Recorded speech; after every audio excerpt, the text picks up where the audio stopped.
एखाद्या वेळेस पोळी भाजीचा कंटाळा आला असेल आणि छान चमचमीत काहीतरी खायचं असेल तर याप्रमाणे राजमा राईस तुम्ही नक्की करून बघा. नमस्कार, स्वागत आहे तुमचं मराठी किचनमध्ये. तर करायला अगदी सोपं आहे.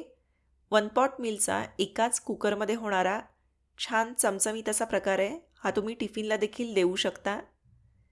सगळ्यात आधी याकरता अर्धा कप राजमा या ठिकाणी भिजवून घेतलेला आहे. राजमा जो आहे तो रात्रभर भिजवून घ्यायचा, तरच तो व्यवस्थित चांगला शिजतो. आता कुकरमध्ये आपण शिजवून घेणार आहोत. तर या ठिकाणी सगळा राजमा जो आहे तो कुकरमध्ये काढला. ज्या कुकरमध्ये आपण भात करणार आहोत त्याच कुकरमध्ये काढायचा आहे. या ठिकाणी मी हा छोटा 2 लिटरचा कुकर घेतलेला आहे. याच्यामध्ये राजमा व्यवस्थित पूर्णपणे भिजेल आणि वर जे ते असं थोडं पाणी राहील इतपत 1 ग्लास पाणी घातलं आहे. चवीनुसार मीठ घालायचं. मंद आचेवर 5 शिट्टी घेऊन राजमा जो आहे तो शिजवून घ्यायचा.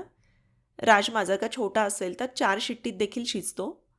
हे बघा, पूर्ण शिट्ट्या झाल्यानंतर गॅस बंद केल्यानंतर वाफ पूर्णपणे गेली की मग झाकण उघडायचं. राजमा जो आहे तो व्यवस्थित शिजला पाहिजे, तो कच्चा राहता कामा नये. जर का कच्चा राहिला असेल तर एखाद दुसरी शिट्टी तुम्ही परत घेऊ शकता. जर का तुम्हाला सकाळी टिफिनला द्यायचा असेल तर राजमा जो आहे तो तुम्ही आधी शिजवून फ्रीजला ठेवू शकता, म्हणजे मग सकाळी पटापट याला फोडणी देता येते. भातासाठी आपल्याला एक वाटण लागणार आहे, तर त्याच्यासाठी 6-7 पाकळ्या लसूण, 1 इंच आल्याचा तुकडा आणि थोडीशी पुदिन्याची पानं मिक्सरच्या भांड्यात काढली. याप्रमाणे ही अशी आलं लसूण पुदिन्याची पेस्ट जी आहे ती बनवून घेतली. त्याचप्रमाणे आपल्याला टोमॅटोची प्युरी लागणार आहे. तर एक मोठा पिकलेला टोमॅटो घ्यायचा आणि मिक्सरवर फिरवून याप्रमाणे त्याची प्युरी करून घेतली. आता ही सगळी तयारी झाली की तांदूळ स्वच्छ धुवून घेतला आहे. तांदूळ भिजत वगैरे ठेवायची आवश्यकता नाही, डायरेक्ट तुम्ही स्वच्छ धुवून तांदूळ जो आहे तो वापरू शकता. या ठिकाणी अख्खा बासमती तांदूळ जो आपण बिर्याणीसाठी किंवा पुलावसाठी घेतो तो घेतला आहे. शक्यतो हाच तांदूळ वापरा, कारण राजमा जो आहे तो मोठा असतो, त्याप्रमाणे भातसुद्धा जर का मोठा असेल तर छान लागतो. आता तोच कुकर विसळून तेल गरम केलं आहे. तेलामध्ये एक मोठा किंवा 2 छोटे कांदे उभे चिरून घातले. कांदा गुलाबीसर रंगावर परतून घ्यायचा. हे बघा, कांदा असा छान परतून घेतला की सगळ्यात आधी याच्यामध्ये घालायची आहे तयार केलेली आलं लसूण पुदिन्याची पेस्ट. याच्यामध्ये खास करून जो पुदिन्याचा फ्लेवर असतो ना तो खूप छान येतो, त्याच्यामुळं पुदिना जर का थोडासा असेल तर तो याच्यामध्ये अवश्य वापरा. अगदी एखाद मिनिट याला परतून घ्यायचं. आलं लसणाचा कच्चेपणा गेला की एक एक करून आपण सगळे मसाले याच्यामध्ये घालू. तेव्हा गॅस जो आहे तो अगदी बारीक ठेवायचा, म्हणजे मग मसाले करपणार नाहीत. सगळ्यात आधी हळद घातली. त्यानंतर आवडीनुसार बेडगी मिरची पावडर किंवा लाल तिखट घालायचं आहे. एक छोटा चमचा धणेपूड घातली आहे. तसेच एक छोटा चमचा छोले मसाला किंवा राजमा मसाला किंवा दोन्ही जर का नसेल तर साधी गरम मसाला पावडर याच्यामध्ये घालायची. आता याच्यामध्ये टोमॅटोची प्युरी घातली. 2 ते 3 मिनिटं टोमॅटोचा कच्चेपणा जाईपर्यंत त्याला परतून घ्या. थोडंसं मीठ याच्यामध्ये घातलेलं आहे. आता मीठ जे आहे ते आपण 3 टप्प्यांमध्ये घातलेलं आहे, म्हणजे सगळ्यात आधी राजमा शिजवताना त्याच्यामध्ये मीठ घातलं होतं. त्यानंतर आता कांदा आणि टोमॅटोपुरतं मीठ घातलं, मसाल्यापुरतं मीठ घातलं आणि नंतर जेव्हा आपण तांदूळ ॲड करणार आहोत, पाणी घालणार आहोत, तेव्हासुद्धा भातासाठी मीठ घालायचं आहे. हे बघा, टोमॅटो परतून झाला की सगळ्यात आधी याच्यामध्ये तांदूळ घातला. 2 मिनिटं तांदूळ परतून घ्या आणि त्यानंतर राजमा निथळून याच्यामध्ये घातलेला आहे.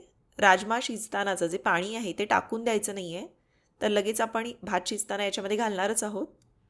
राजमा जो आहे तो तुटू शकतो, त्याच्यामुळं खूप जास्त त्याला परतायचं नाही, फक्त एकदा मिक्स करून घ्या. आणि आता राजमा शिजतानाचं बाजूला काढलेलं हे जे पाणी होतं ते 1 कप भरलं आहे, ते याच्यामध्ये घातलं. त्यानंतर 1 कप साधं पाणी घातलेलं आहे.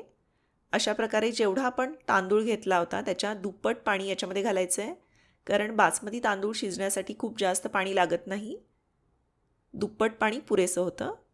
आता भातासाठी मीठ याच्यामध्ये घातलं आहे. आता कुकरचं झाकण लगेच लावायचं नाही आहे, तर गॅस आधी मध्यम आचेवर करून याला एक उकळी येऊ द्यायची. एकदा का उकळी आली की गॅस कमी करायचा आणि मंद आचेवर झाकण न ठेवता हा जो भात आहे तो शिजवून घ्यायचा. हे बघा, आता यातलं पाणी जे आहे ते बऱ्यापैकी आटलेलं आहे. थोडं पाणी जे आहे ते शिल्लक आहे. आता या पॉईंटला कुकरचं झाकण लावायचं आणि गॅस मंद आचेवर ठेवून अगदी 3 ते 4 मिनिटं जो आहे तो गॅस चालू ठेवायचा मंद आचेवरच. त्या वेळेमध्ये जर का शिट्टी झाली तर ठीक, नाही तर शिट्टी नाही झाली तरीसुद्धा गॅस जो आहे तो बंद करायचा आहे. गॅस बंद केल्यावर सुद्धा खूप वेळ झाकण तसंच ठेवायचं नाही, तर आतला जो भात आहे तो वाफेवर खूप जास्त शिजतो, ओव्हरकुक होतो.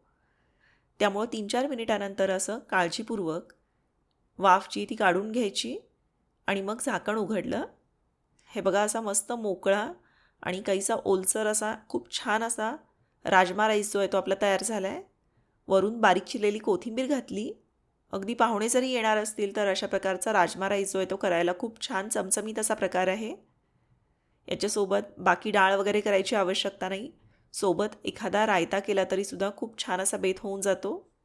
हे जे प्रमाण दाखवलं आहे त्याच्यामध्ये 3 ते 4 जणांना पोटभरीचा होईल इतपत भात होतो.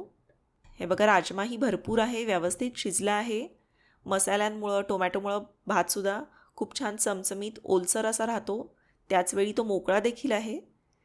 याची रेसिपी तुम्हाला कशी वाटली ते मला जरूर कळवा. अजून कोणते भाताचे असेच वेगळे प्रकार जर का तुम्हाला पाहायचे असतील तेही कळवायला विसरू नका. व्हिडिओ आवडला तर व्हिडिओला लाईक करा. व्हिडिओची लिंक तुमच्या मित्रमैत्रिणींसोबत नातेवाईकांसोबत जरूर शेअर करा. धन्यवाद.